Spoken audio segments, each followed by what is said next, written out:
Welcome to the Story-Eyed Podcast. My name is Brendan. And I'm Jen. On this show, we talk about all things Williams syndrome. We're excited to share our community with you. Thanks for being here.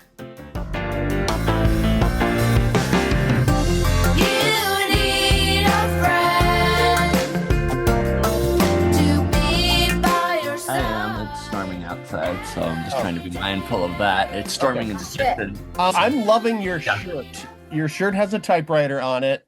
And it that's says, cool. But it's a Dear music typewriter. Thank you for being... I can't read it upside down, but yeah, gotta get Bennett one of those shirts. Yeah. Well, yeah, it's Life is good. Life is good t-shirts. They're my favorite. Yeah, I clocked that sucker right away. Yeah. Keaton's back. Yes, Keaton. Just for now. Yeah. So first, tell us about Disney World. You and Stella tell us about Disney World for your 16th birthday. How was it? Good. It was good. Yeah. Did you eat lots of food? Yep. Yes. Yes, you did. What did you have on your birthday? Cake. Oh, yes, but what else? What did you have to eat? Remember? Sushi. There we go. You had sushi. What did you think of sushi?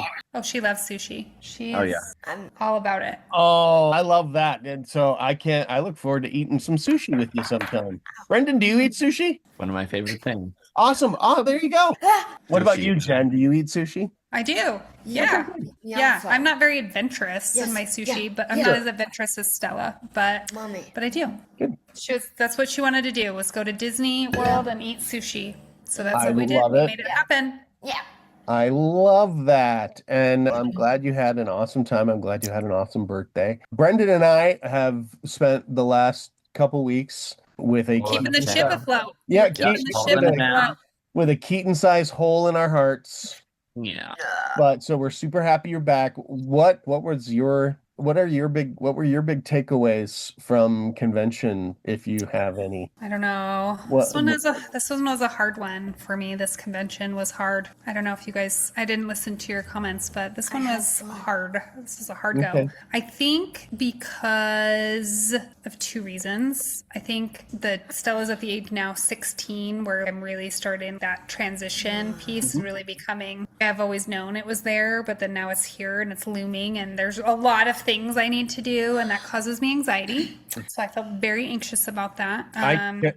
Sorry to interrupt, but if it's all right, I completely concur. This convention really brought that into perspective, or not in perspective, but into strong relief of, this is happening. It is right there. Yes.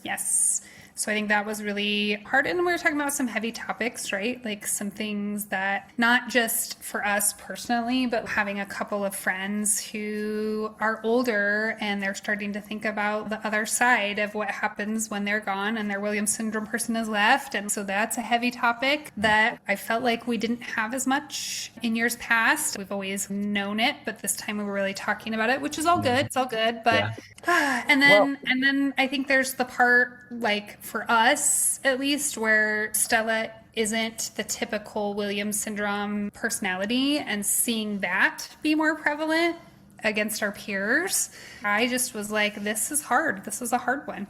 But glad to do all the hard things with friends. That's kind of how I felt about it too. Yeah. I was very happy to see Stella and Bennett got to be in the same group together. I know they talked hot peppers. Yeah.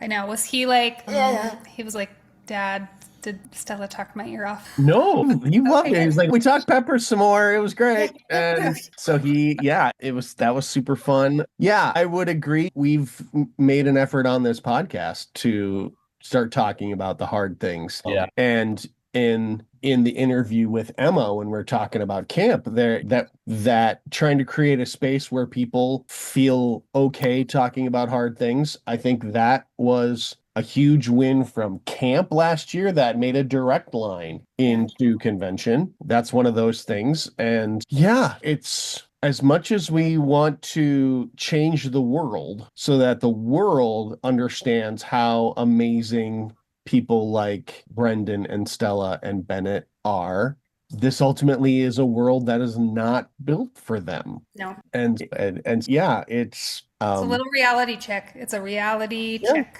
Yeah. But yeah, so it was yeah, I concur with your feelings on some of that and how this convention was real.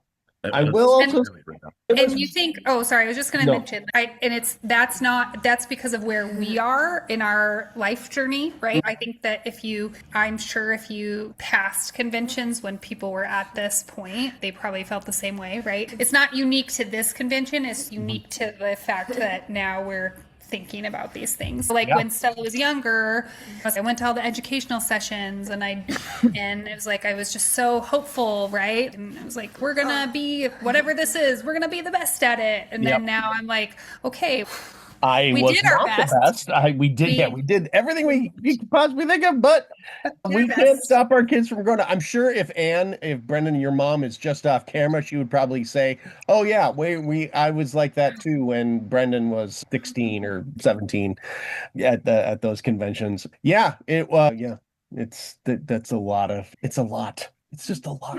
It is a lot, yeah. And then I think that's combined with Stella's birthday. She's turning 16, right? And part of the reason why we went to Disney World was because it's a big milestone, and let's do something to celebrate it because we're not doing the typical things. And then we get there, and it's like I'm surrounded by all these other 16-year-olds having birthdays, and so what I thought was we were getting away from that, and instead it was like full in my face. And so I don't know. This last month, I'm like, whoo, we are feeling all the feels. Feeling all the feels. Also, I want to take a moment to say thank you to Jen also for the work she did on the store. Keaton, you did Yes. great. The store was almost sold out of everything, which is great from a standpoint of we didn't have to ship a lot of stuff back, or we didn't have Right. to.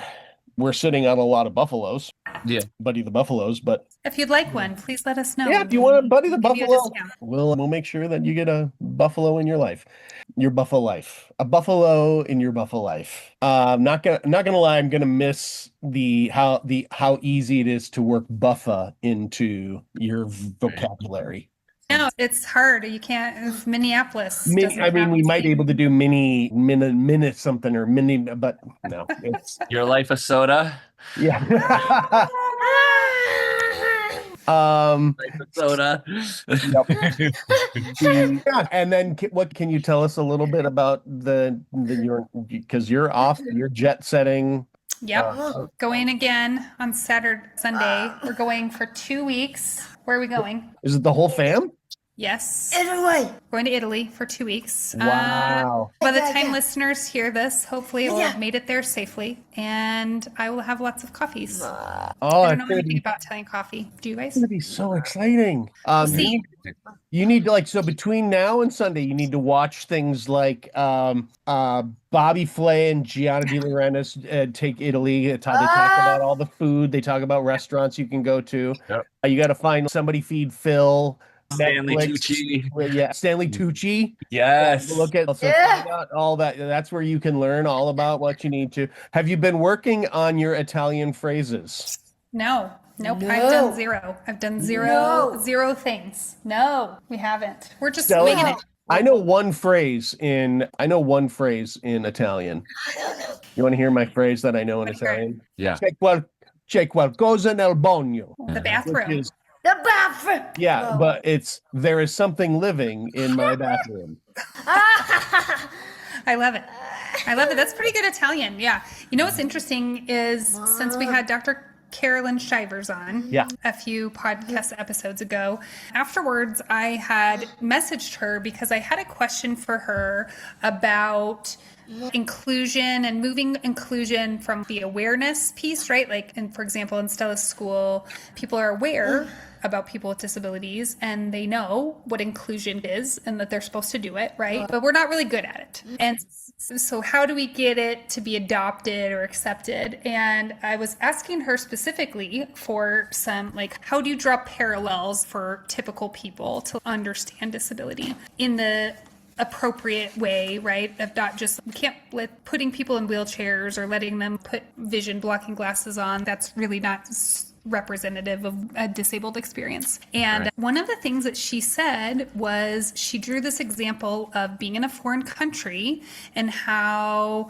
when you're in a foreign country and you don't know the languages and you don't know the geography, how you are dependent on other people and the kindness of other people to help you navigate that journey. And so it's interesting. This trip, I am embracing that more so than I probably ever have, because I want, most of the time I try to control things very tightly so that I don't get into uncomfortable situations. And after I had that conversation with her, because we've been planning this trip for a few months, I'm like, okay, I'm going to go in hot, see what it's like. Yep. Yeah. So I'm kind of going into it with this in mind, like Yeah, how I love I'm going that. to feel it. I love that lens and viewing it through that, because then you're not going in just saying, you're not going in, I ain't gonna bother learning anything. No. No, you're going into it with, I'm going into it with an open heart and open to the experience, and with a certain amount of vulnerability, which is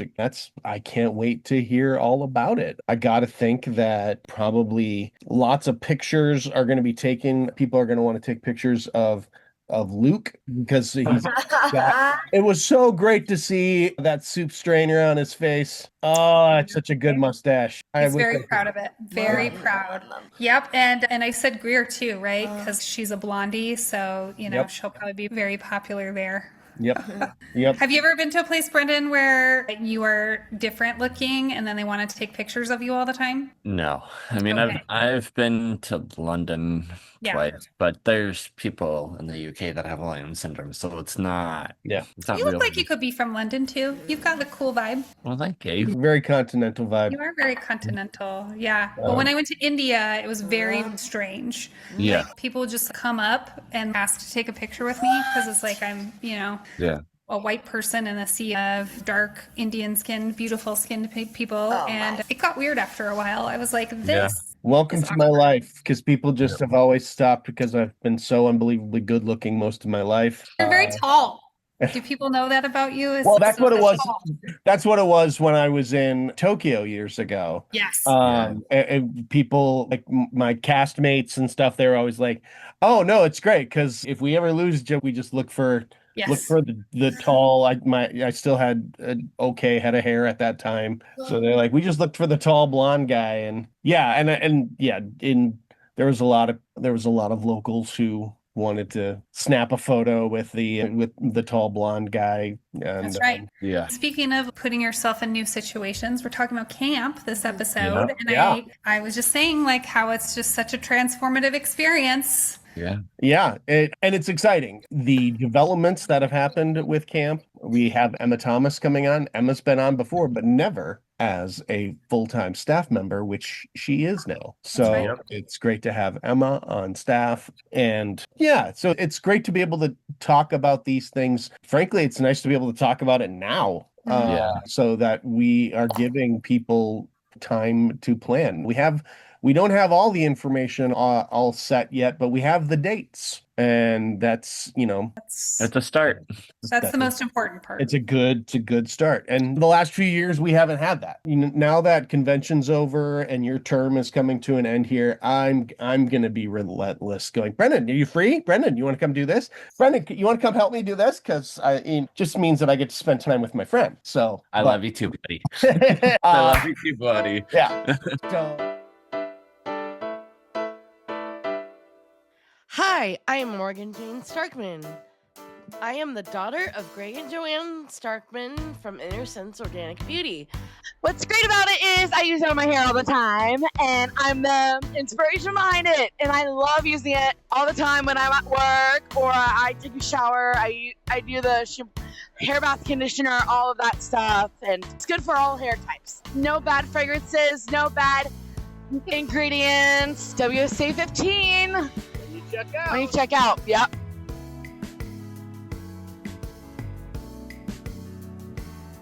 Oh, hi, Emma. It's so good to see you again. Yeah, it's good to have you back. How are you? I'm doing well. How's everybody? We're good. I'm good. It's Yeah. good to it's good to see you because Yeah. at convention We just saw Yeah. flashes of you. Yeah. Yeah. That's true. I was everywhere at convention. Did you cry Did I cry ever the whole time? during convention? During convention, I did cry. Yeah, because I Mhm. think Good that's times. That's pretty good for me, though. yeah, that is pretty good. It's just so stressful, and you had a Yeah. busy role at camp, or at convention, and Well- you have busy roles of all the things that we're talking about today. So that's exciting. Yeah. Yeah. Yeah. So now Happy you're to be official. here again. You're official Yeah. staff member now. Have we had you Yeah. on since you're official? I don't think so. Okay. Oh. I don't Now know. you get to introduce yourself officially. Okay. If we haven't met before, my name is Emma. Emma Thomas. I serve as the program manager for the Williams Syndrome Association.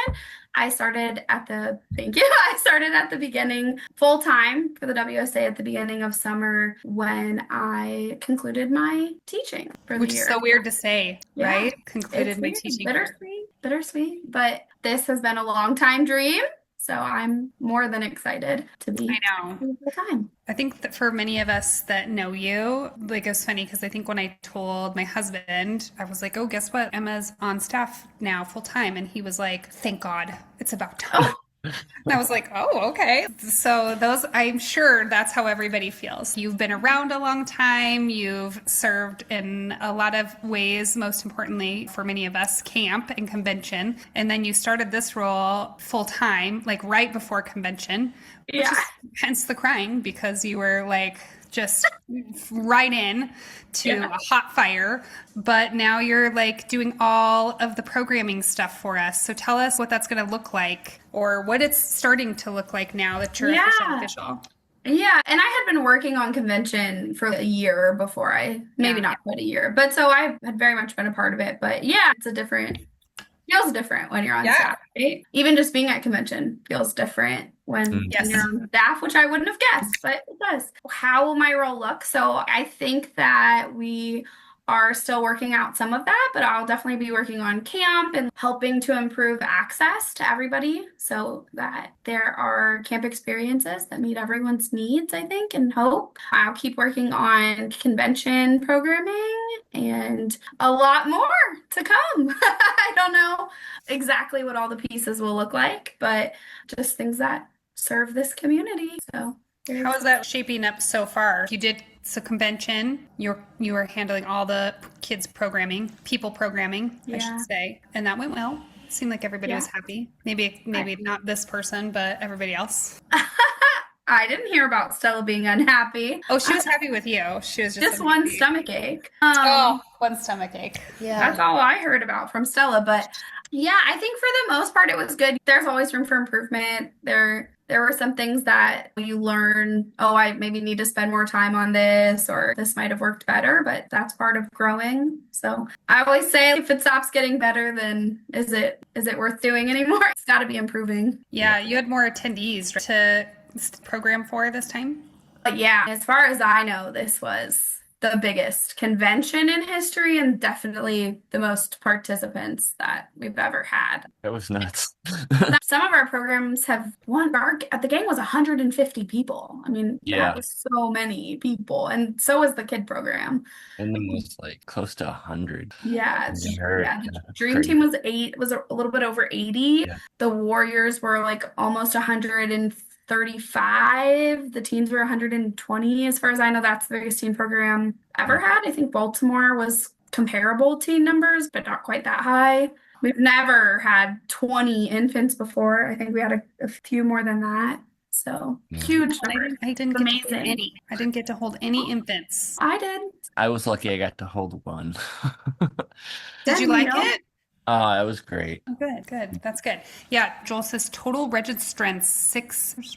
Oh, total with WS. We had 687 participants in programs, and 534 of them had Williams. Okay. Wow. That's a lot. Yeah. That's a lot of people with differing needs to handle. Yeah. Yeah, that's it. Big Like, puzzle. It's a big Yeah. puzzle. It's a big puzzle, but I'm glad that it went well and everybody seemed to have a good time. You had fun, right? You had fun? Yeah. Minus your stomach ache. Gone. It's gone now, she Oh, says. good. Oh, thankfully. We're very excited because at convention, you guys dropped a little nugget. I don't know if everybody got wind of it. I felt like in my network of people, it was a big buzz, a big talk about it. But I want you to share with everybody the news about camp. Oh, yeah. We've been working with CTL for a long time, trying to get our dates changed. We know that's been the dates have been a barrier for many people to get to camp because of school and various reasons. So we've been asking for a midsummer date, and we have a midsummer date. Sarah got to announce that our new camp dates, and for the next 3 years, our camp dates will be the end of June. So this summer, camp will take place June 20th through June 25th. So mark your calendars. You have Williams syndrome. This is the place where you need to be this summer in June. That means, what does that mean? I'll be. No, you No. won't be in school. So what will that mean? Can you go? Yes. Yes. Yep. Whoa, sorry. Woo! It's Very okay. excited, right? It was good. Very excited. I think last year, because we haven't been for the last 2 years because it coincided with the end of school for us. And the first year we had a trip right after school ended. So Stella was sad, but we were focused on other things. But this year I really noticed, she was very sad. There's a lot of crying about camp, seeing all the friends on social media doing things. She really missed it. So you keep asking ever since then. She's like, can I go to camp? Can I go to camp? Can I go to camp? And guess what? Now you can. Yay. Thank goodness. Woo! Thank goodness.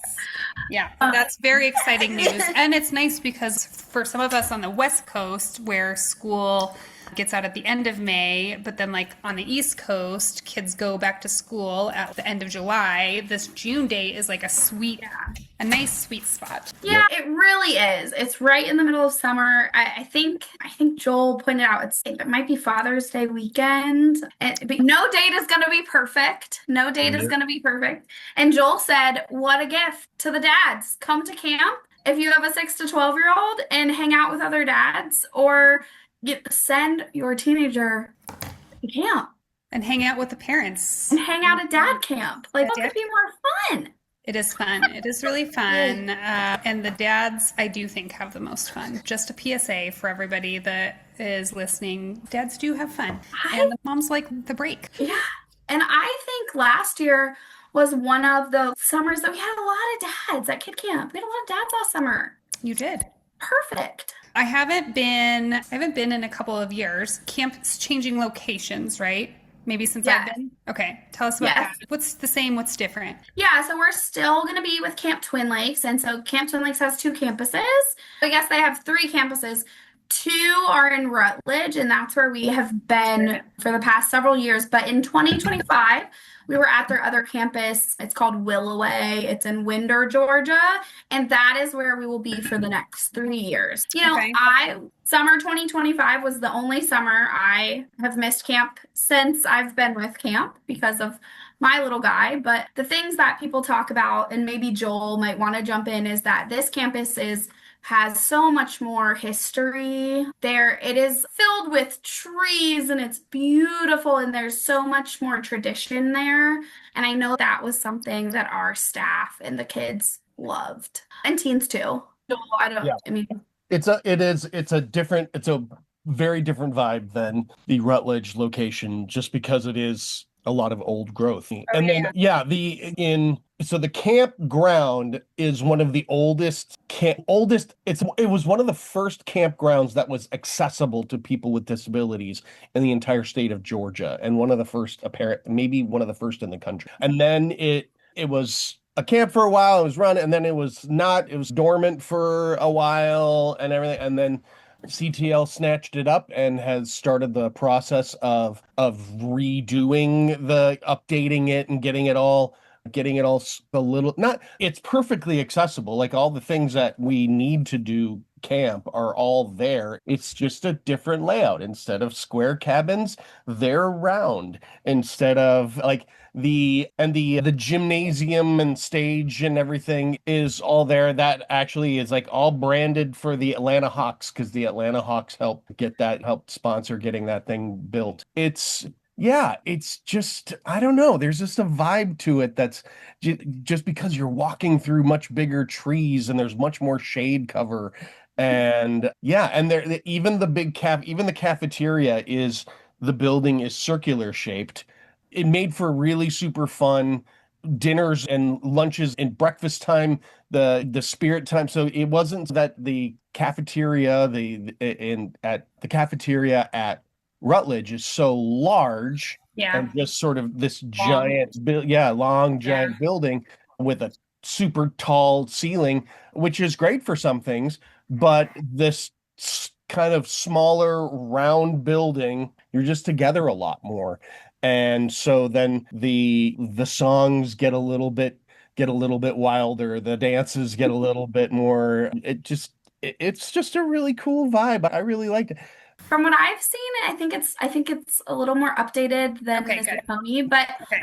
and I've only seen pictures, so I don't know. But what I don't know, Joel, Willoway is going to be undergoing updates. Yeah, the big thing is, as from 2 years ago, is you got no Wi-Fi beyond the cafeteria. So if you were in the office, if you were in the gym and the cafeteria, then you could actually get a Wi-Fi signal. But other than that, like you're out in the cabin, nothing.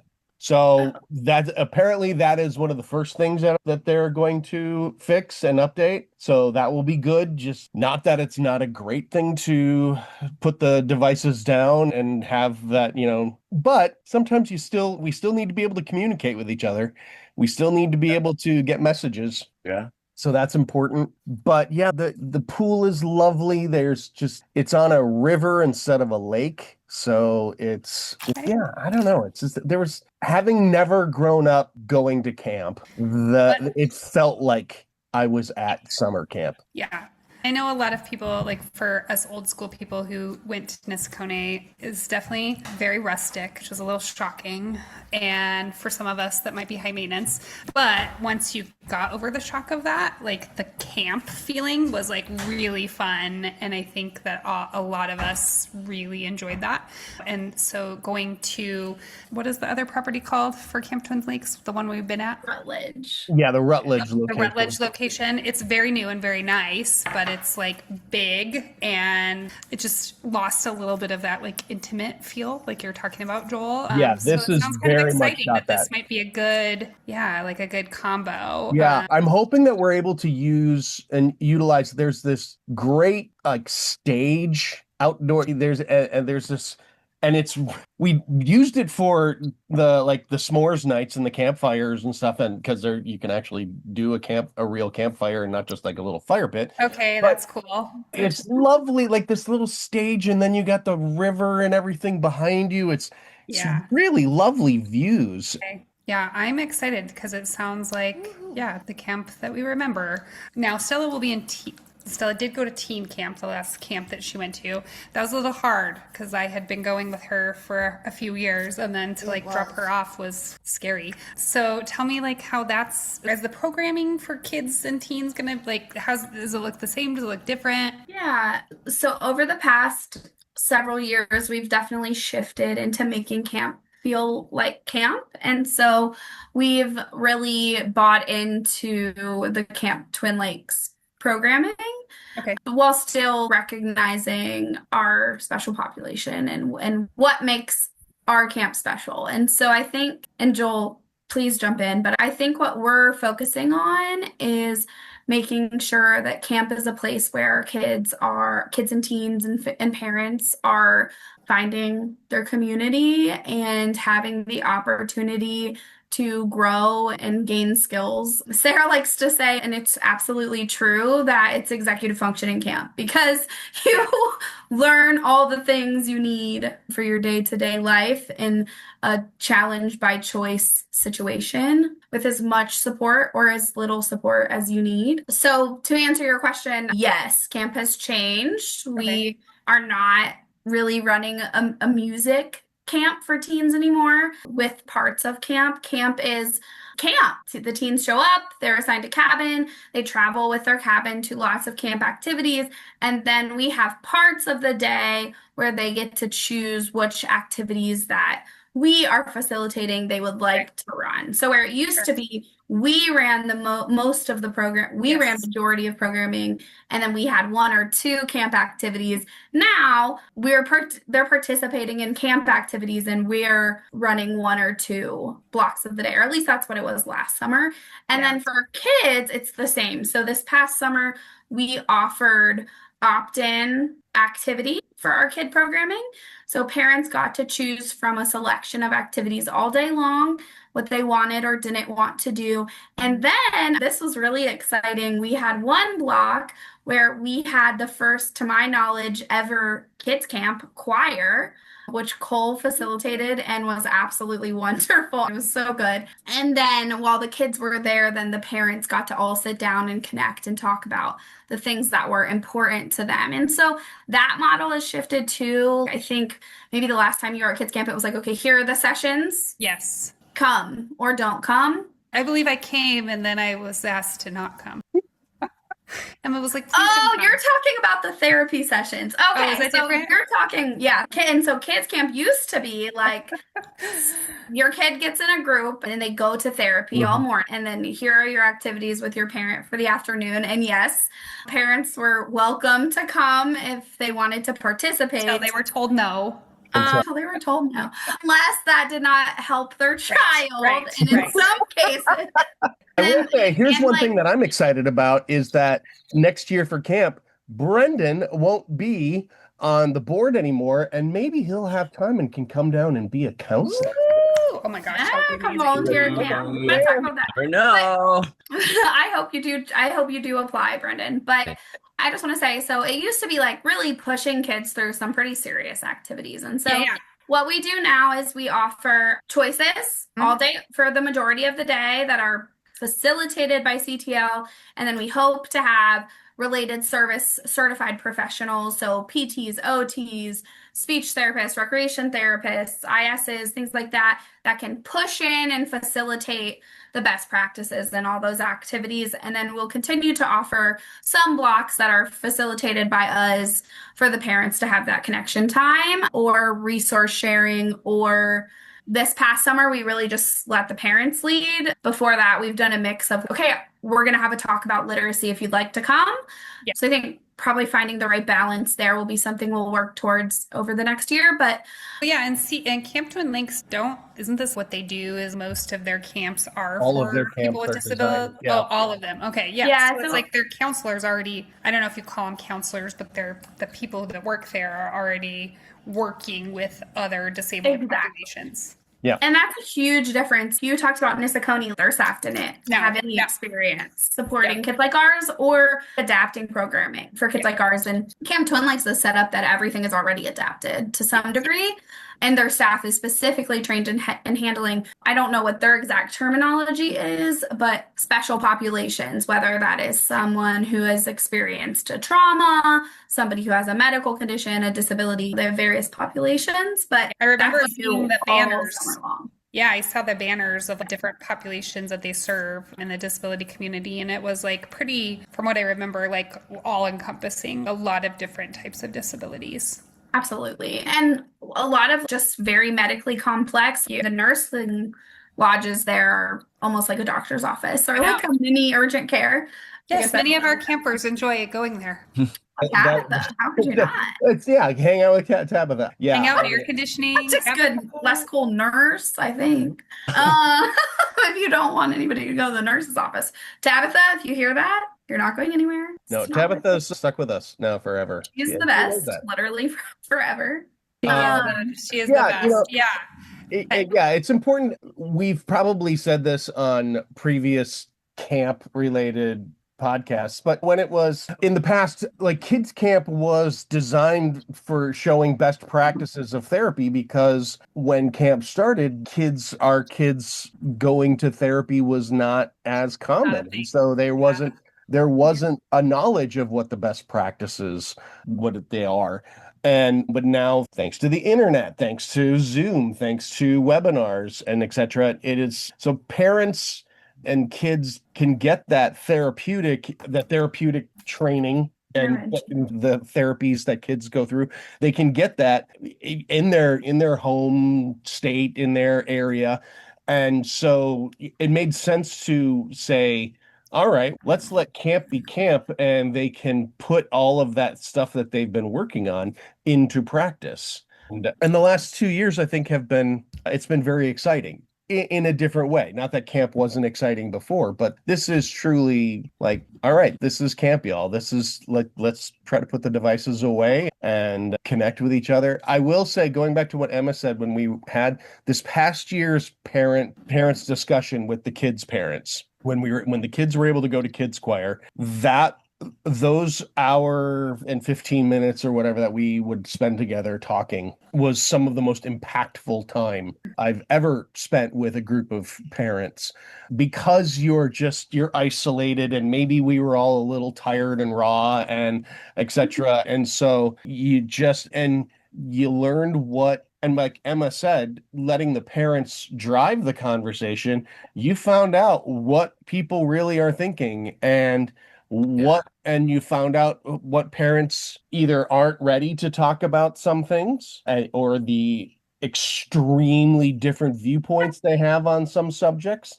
And then you also find out, when you get parents talking like that, and you find they're like, oh, we did this and blah, blah, blah, and our school district has this program, or our state has this program, and you find out other people are going, wait, your state has what now? What? Oh, and you're learning about the challenges from a systemic, or from a system standpoint. And so that is something that I know that, and I think Emma felt the same way. I don't want to put words in your mouth, but obviously that is something that, if we can create more opportunities for that, it'll be very good. And some of the stuff that we learned at camp, there's a direct line between what happened and what we discussed at camp, and some of the sessions and discussions that were had at the convention. So it was really tremendous.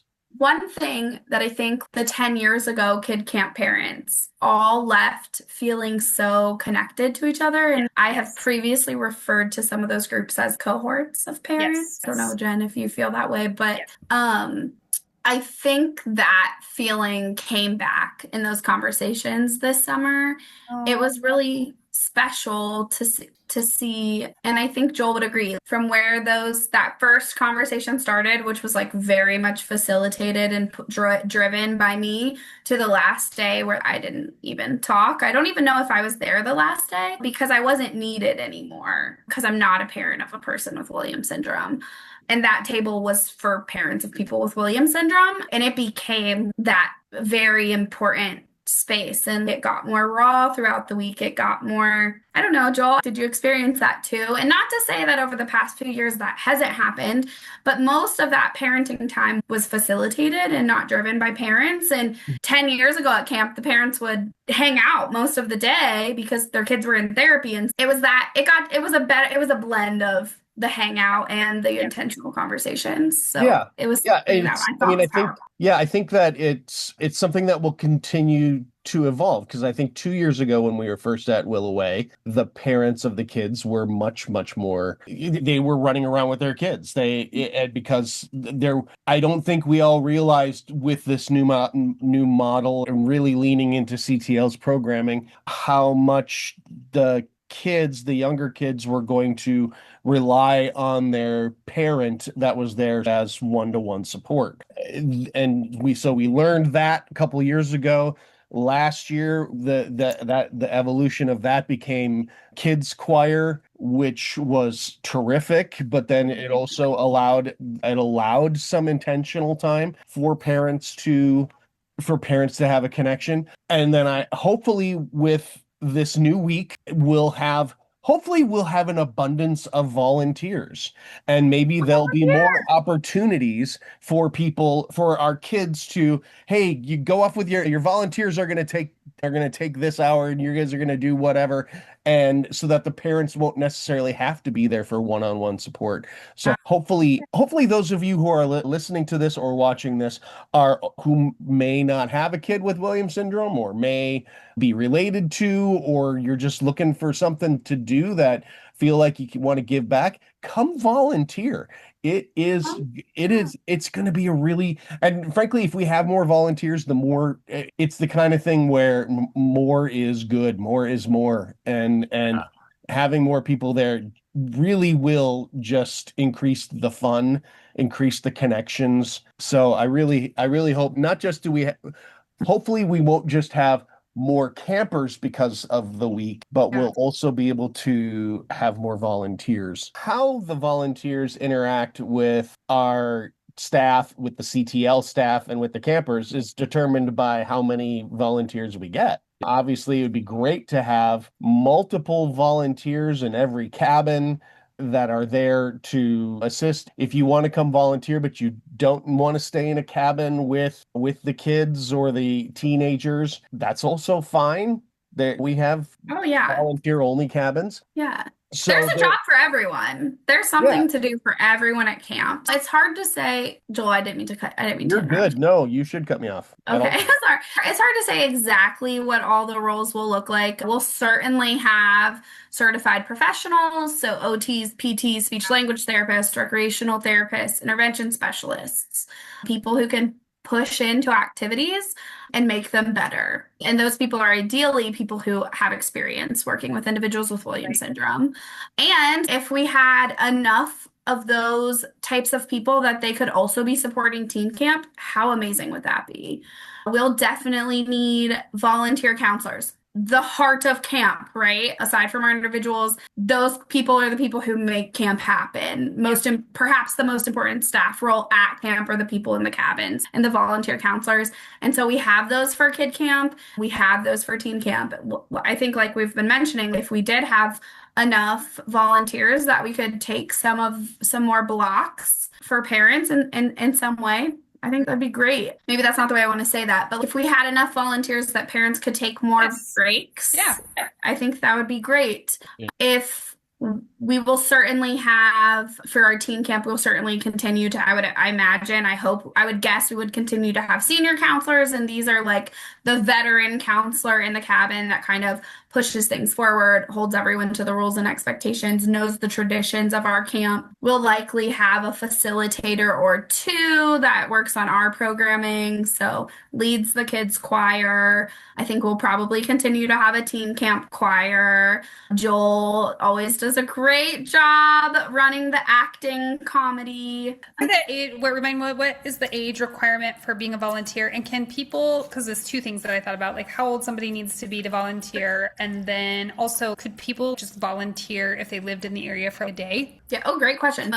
We allow people who have a relationship to someone with Williams syndrome to be a junior counselor, generally starting at age 14.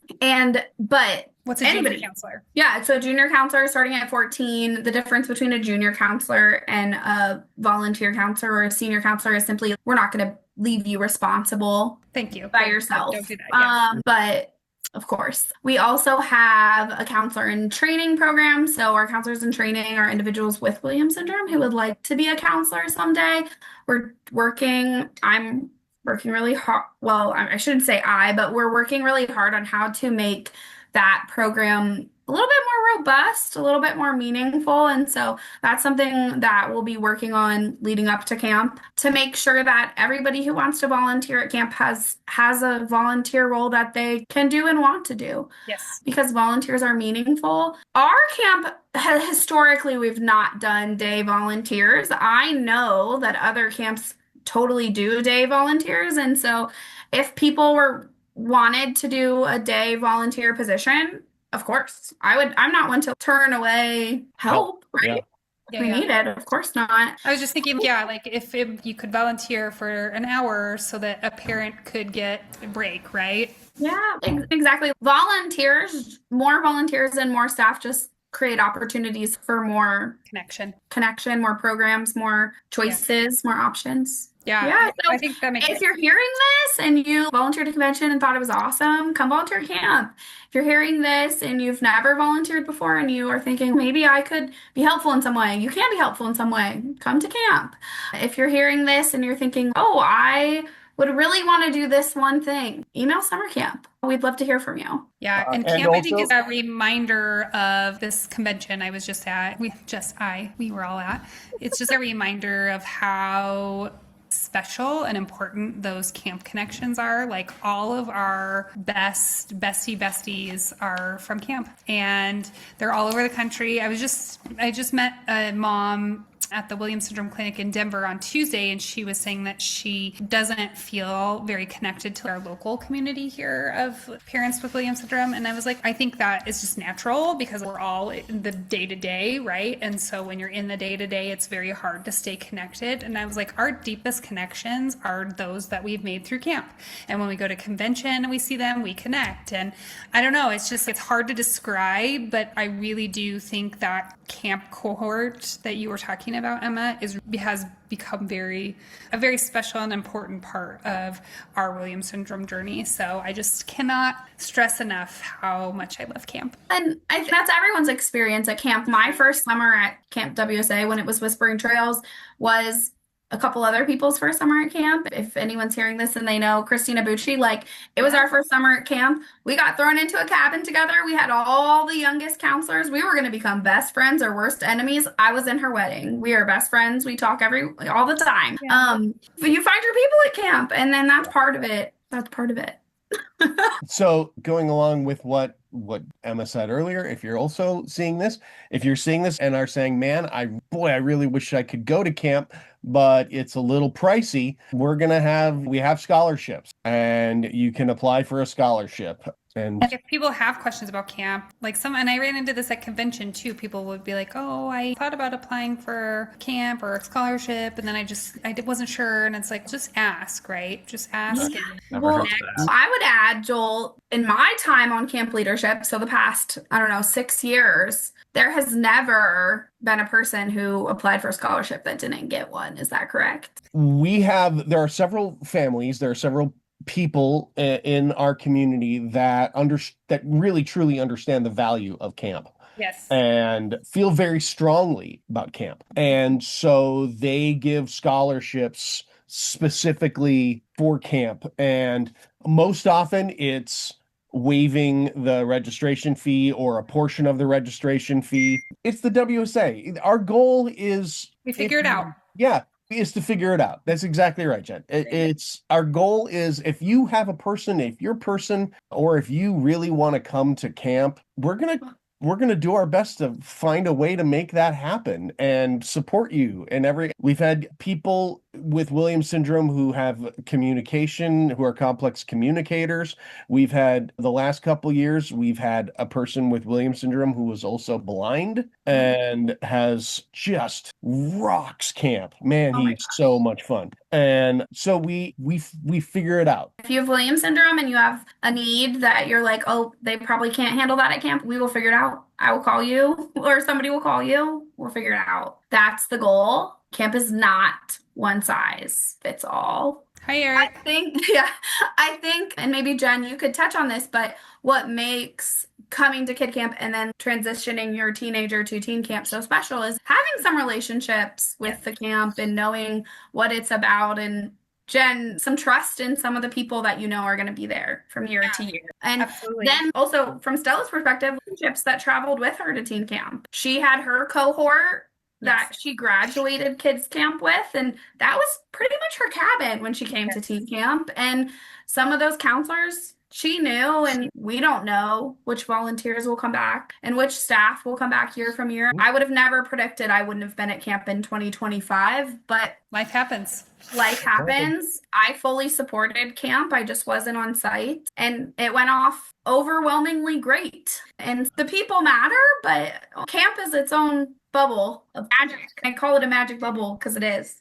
And I think you said it perfectly, like when we first started the podcast, and I can't remember exactly what your words were, but a camp, an executive skills camp, right? Executive Like, functioning camp. yeah, it's truly Sarah like says not, that. it's that for the parents, right? Because it's a different environment for us to see our people in. It's obviously for us, right? So that we can maybe see how to manage things differently. In my case, I'm a hoverer, right? And so I was like, okay, I need to ease up a little bit.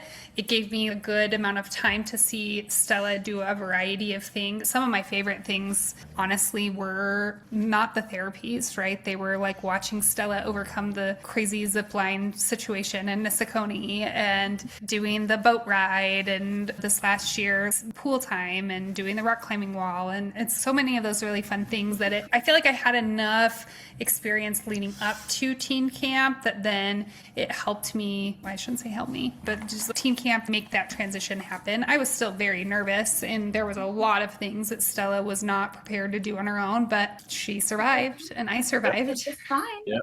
Didn't you, Stella? Yeah. And there's a lot of things that she can do now independently as a result of going to camp, right? That she not had that experience. I'm not sure we would have ever pushed those things. Camp does, it is hard to describe like all the macro and micro takeaways that you get. Yep. I'm excited for camp. We are excited, right? Yeah. What am I going to do while you're at camp? What should I do? Maybe I should volunteer. You could volunteer for the kids. But she'll be like, no. What do you think, Stella? Can your mom volunteer? Yeah. Not Volunteer for the kids camp though. Yeah. No, I don't know if I have the energy. It's, You Well, can facilitate mom camp. That's right. I know. Then I can't have, what happens to mom camp then? we, I will say so. We don't plan that. Yeah. I'll be actually, I was going to say I'll be the leader of mom camp, but we actually do have some very great leaders and they make sure we have fun. And as long as they don't ask you to leave. That's right. They've never asked me to do anything. People can find out more information about camp at williamssymphosyndrome.org/WSA camp. And they come join us. Obviously, that's what we want. Yep. Come to Emma, camp. thanks so much for coming on and talking about this. Thanks, Emma. Anytime. I love to talk about camp. It's my favorite thing to talk about. Awesome. Dancing. Stella's dancing. Love it. You've been listening to the Starry Eyed podcast, presented by the Williams Syndrome Association and sponsored by Inner Sense Organic Beauty. The show is hosted by Jennifer Keaton and Brendan Lemieux and produced by me, Joel Lispman. All music by Tommy Barbarella and Mariella Elm. Got a question for the show? Email us at podcast@williams-syndrome.org. Video version of the podcast available on the Williams Syndrome Association channel on YouTube and on the Starry Eyed podcast page on Facebook. Audio version available wherever you get your podcast delights. So like and subscribe and help spread some Williams Syndrome awareness.